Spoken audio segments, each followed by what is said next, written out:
Hola mis hermanos queridos, tengan un feliz sábado, día muy bendecido, estén muy bien, pero muy bien. Y ya traemos, el estudio de la lección número 2 titulado Conceptos básicos del pacto. Versículo para memorizar, dice lo siguiente. Ahora pues, si diereis oído a mi voz y guardareis mi pacto, vosotros seréis mi especial tesoro sobre todos los pueblos, porque mía es toda la tierra. Éxodo 19:5. Ya con el título de hecho nos podemos dar una idea, conceptos básicos del pacto, la base, lo primordial se podría decir, de donde derivan diversos conceptos que hacen de un solo la palabra pacto. O sea, pequeños diversos conceptos que complementan a la palabra pacto. ¿Y qué cosa es pacto? Definamos ahora la palabra pacto. Pacto es un acuerdo entre dos personas. Un, un acuerdo al que se llega que digamos, yo te doy algo, tú me pagas y a cambio te quedas con la cosa que yo te di y no voy a ir a matarte por volver a recuperar lo que te di. Estaría invalidando el pacto. Ese podría ser un ejemplo. Bueno, y se dice que la palabra pacto aparece 287, como unas 287 veces en el Antiguo Testamento, que se llama Berit. Pero hay una cosa que hay que tener en cuenta. Pacto terrenal, pacto mundano no es lo mismo que pacto bíblico. ¿Saben cuál es la diferencia? Es que el pacto bíblico implica relación. Digamos, por ejemplo, cuando tú compras, supongamos, compras alguna mesa, tú haces un pacto con la persona, le pagas y la persona te da su producto, la mesa en este caso, y de allí, sé que el ejemplo de la mesa lo puse en el video pasado, pero no sé por qué ese es el primer ejemplo que se me viene a la mente. O una guitarra, pues. Compras una guitarra, le pagas al señor de la música, al que te vendió la guitarra, y entonces él te da el producto y tú te vas a tu casa feliz. Y ya nunca más vuelves a hablar con esa persona, ni le empiezas a comentar cómo has ido progresando, digamos, ejecutando la guitarra, qué problemas has tenido. Ya no hay eso. Pero en el pacto bíblico es diferente, porque el pacto bíblico implica relación. Tú le das algo a Dios, Él te da grandes cosas por gracia. Bueno, ahora definamos la palabra gracia. Gracia, qué palabra tan interesante. La palabra gracia es muy utilizada en la Biblia. ¿Y saben por qué? Porque la gracia implica benevolencia, el bien a otros, pero por parte divina, por parte de Dios. Porque esa es una cualidad interesante y única de Cristo Jesús, de Dios. Él es tan misericordioso y tan amoroso que nos ofrece perdón para todos. Pues se dice que la palabra gracia es un beneficio para nosotros. Y este beneficio es gratuito, no tienes que pagar nada. Por eso es que es muy interesante. La palabra gracia es hermosa. Y ahora definamos los conceptos básicos del pacto. Esta vez vamos a ir más rápido al estudio para que vayamos directos al punto. Primero tenemos la parte divina. Esto ya es un poco extraído del comentario del pastor Bullón. Me estoy guiando porque a veces tengo problemas de comprensión en las Sagradas Escrituras. Ya saben que esto de leer la Biblia es muy extenso y a veces necesitamos apoyarnos para entender mejor, porque a veces cometo errores, como en el video pasado que dije, somos como nuestros propios dioses. No es que seamos nuestros propios dioses, quería dar a entender que tenemos una cualidad especial de Dios, y es el de gobernar, pero la tierra, no el hecho de estar por encima de él. Ese es un error que cometí y lo quiero volver a repetir, pues, porque no fue correcta la expresión. Entonces, hermanos, tenemos el primer concepto básico de un pacto, pero un pacto bíblico. La divinidad de Dios. el poder. ¿El poder a qué? El poder a las cosas que Él nos ofrezca en beneficio por medio de la gracia. Pero ese es el tercer punto, la gracia de Cristo. Ahora el segundo punto es la obediencia por parte nuestra, nuestro compromiso con respetar el pacto. Y bueno, ¿qué pacto estamos hablando? Tantas veces pacto, pacto, pacto, pacto y no sabemos de qué pacto estamos hablando. La palabra pacto, pero en versión bíblica ya la hemos definido, pero esto lleva un significado. ¿El pacto cuál es? Bueno, en la Biblia encontramos diversos pactos. Está el pacto con Noé, que le hizo, ya no voy a destruir la tierra nunca más con agua. ¿Y cuál fue la prueba de ese pacto? Un arco iris que sale al final. Y de allí se manifiesta el tercer punto, la gracia. Y de ahí Noé fue feliz, vivió tranquilo, porque ya no iba a ser destruida la tierra otra vez. Claro que también llevó el punto 2, que fue un compromiso con el pacto, obedecer. Dios le dijo a Noé, construye un arca, predica, entra tu familia, tu descendencia, y serán salvos solo si respetan mi pacto. Noé no iba a venir y en pleno diluvio, porque le dijo 40 días y 40 noches. Pero digamos, si en ese lapso Noé hubiera abierto la puerta del arca y se hubiera arrojado al mar, obviamente hubiera muerto. O se hubiera quedado fuera del arca, pues no sabemos cómo fue la cosa en sí, porque no estuve yo allí para presenciarlo ni vosotros. Entonces podríamos decir que tal vez sí podían salir afuera del arca, pero tenían la protección de Dios, del ángel. Aunque tengo entendido que no es así. Pero digamos que Noé se hubiera invalidado el pacto, pues allí se estaría produciendo la desobediencia por parte de Noé y ya no se experimentaría el tercer punto, que es la gracia. Ya Noé ya no iba a gozar de los beneficios del cumplimiento del pacto, porque invalidó el pacto. De hecho, el primer pacto establecido fue en el jardín del Edén. ¿Cuál fue ese pacto?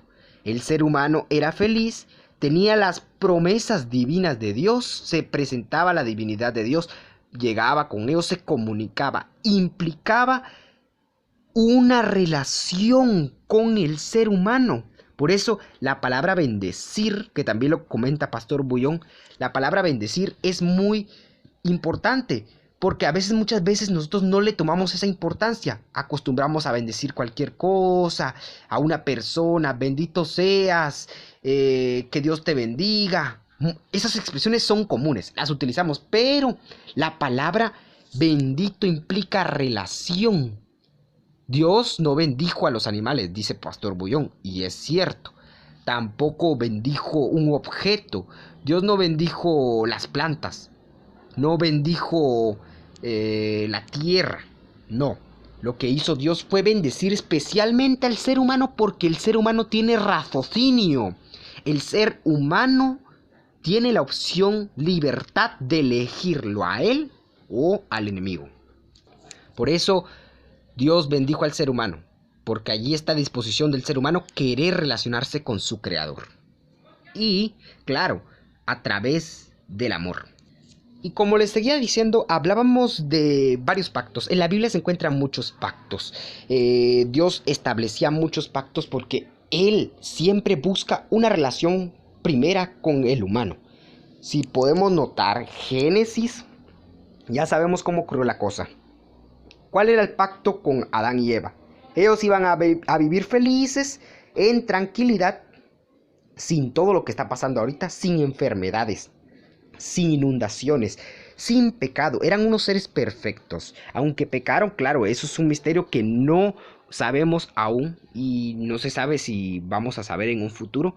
Eso ya dependerá de Dios, el hecho de contárnoslo.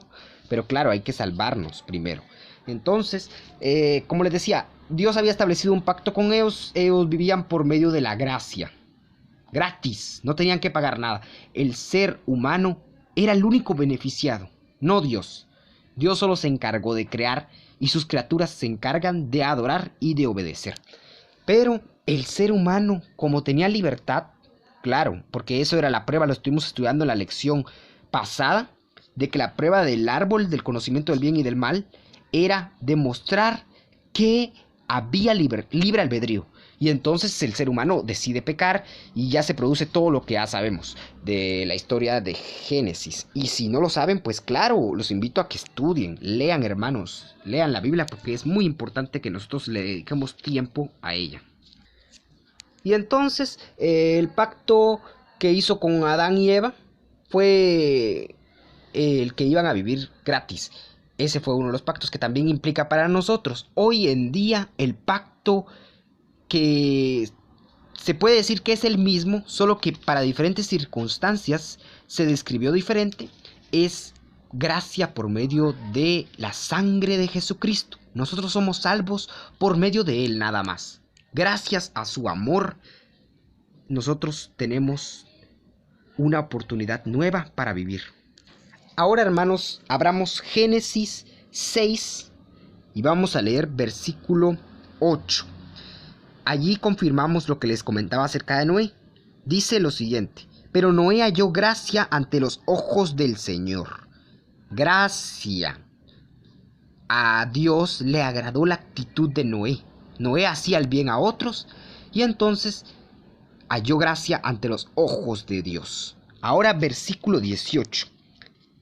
Empieza el primer pacto de este estudio. Claro que hay varios pactos, pero no es el primero en sí.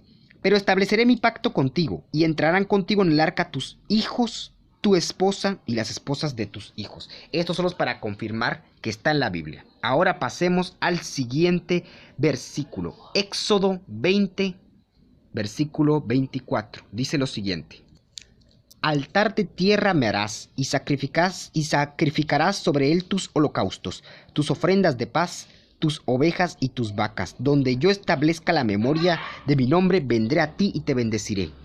Ahora bien, identifiquemos en este versículo y los anteriores, los conceptos básicos. El tercer punto, ¿dónde está la gracia allí?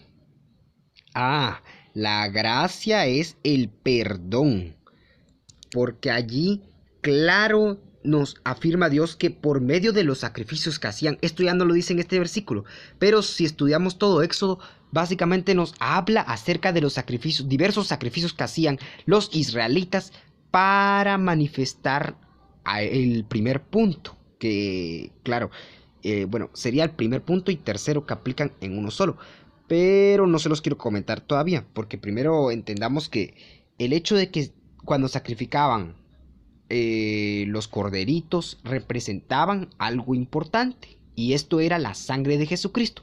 No era simplemente porque Dios les dijo sacrifiquen el cordero porque sí, y allí ya perdonó sus pecados. Eso era un símbolo de un futuro venidero Mesías. Era un ejemplo en el que ellos, como todavía no podían disfrutar de esa hermosa gracia de que Jesucristo ya hubiera venido a la tierra y hubiera muerto por nuestros pecados, pues ellos tenían que hacer el sacrificio de un corderito. Bueno, el primer punto entonces sería la promesa del pacto, la divinidad. Por parte de Dios les decía que sus pecados iban a ser perdonados, iban a ser bendecidos, iba a establecer su relación con ellos, iban a ser engrandecidos, iban a vivir en gracia, que se cumple el tercer punto, iban a vivir en gracia, gratis, ya no tenían que hacer nada, y todo implicaba un compromiso, todo implicaba obediencia. ¿Y dónde se ve la obediencia? En los 10 mandamientos, que se ve de Éxodo 20, del 3 al 17. Allí está lo principal. Ahora, como último punto, vayamos a Jeremías 31, del 31 al 34. Vamos a estar leyendo. Versículo 31 dice lo siguiente: vienen días, dice el Señor, en que haré un nuevo pacto con la casa de Jacob y de Judá. Estamos hablando de un nuevo pacto, que es el punto semifinal de la lección número 2. Pero la pregunta aquí no es analizar lo que dice el título. ¿Saben qué es lo importante que nosotros tenemos que analizar en esto que nos dice? Lo que se analiza pues es la palabra restauración. Entonces sigamos leyendo para que entendamos esto. Primero dice, haré un nuevo pacto. Estamos hablando de un nuevo pacto con la casa de Jacob, Israel y de Judá. 32. No como el pacto que hice con sus padres el día que tomé su mano para sacarlos de Egipto, porque ellos invalidaron mi pacto, aunque fui un esposo para ellos. Un esposo, una expresión. Una mujer ama a su esposo. Entonces el pueblo amaba a Jesucristo, porque dice aquí como un esposo. Fui como un esposo para ellos. Lo amaban. Pero a pesar de que lo amaban, ¿cómo invalidaron su pacto? Es que el pueblo de Israel, nosotros también somos parte de ese pueblo rebelde, no obedecíamos a Dios. No, siempre estábamos allí rompiendo la ley, pecando, arrepintiéndonos, pero no entendíamos. Pero todo esto es por la sencilla razón del pecado. Nosotros nunca vamos a mantener esa perfección hasta que venga el Mesías y limpie y quite la maldad. Así que hermano, si estás pasando por malos momentos, no te sientas mal si fallaste. ¿Fallaste? Te levantas. ¿Por qué te levantas? Porque estás con Cristo. Si estás con Cristo, vas a tener fuerzas para levantarte. Vas a tener fuerzas para subir las piernas y pararte. Caíste, estás todo tirado allí y el enemigo está repitiéndote el pecado. No, es que ya no tiene sentido que leas la Biblia porque recuerdas aquel pecado que hiciste y te saca el pecado desde hace 5 años, desde hace 10 años, desde hace 20. Y entonces el enemigo está para señalarte y tú te sientes horrible. Pero hermano, mantén la esperanza porque Dios, aquí está la promesa. Pacto que haré con Israel. Pues de aquellos días, dice el Señor, pondré mi ley en sus mentes. Versículo 33. La escribiré en sus corazones. Palabra clave. Hoy en día, la ley en la mente, cuando nos referimos aquí, en este versículo, es estar en constante recordatorio de la ley.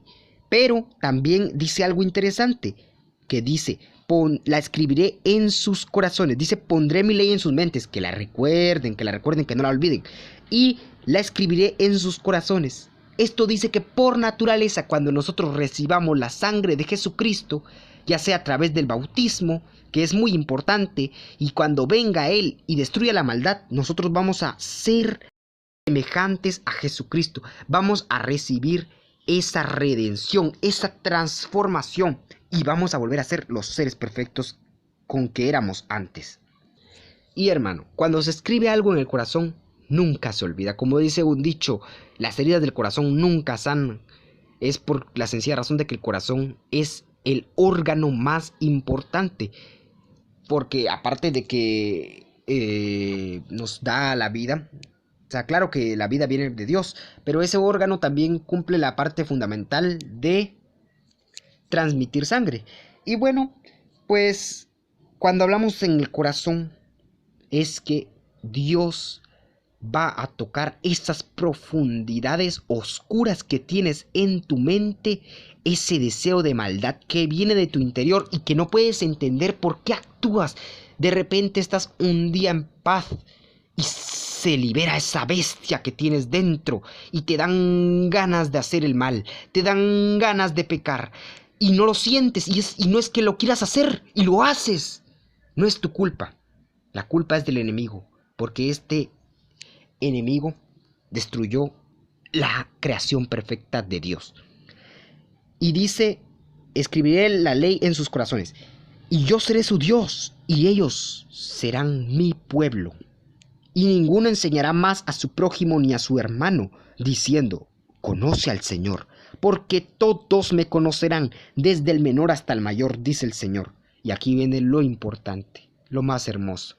Y perdonaré su maldad, y no me acordaré más de sus pecados. Y entonces, hermano, llegamos al final de la lección. Ya sabes, si pecaste, no importa. De hecho, hubieron tantos pactos escritos en la Biblia.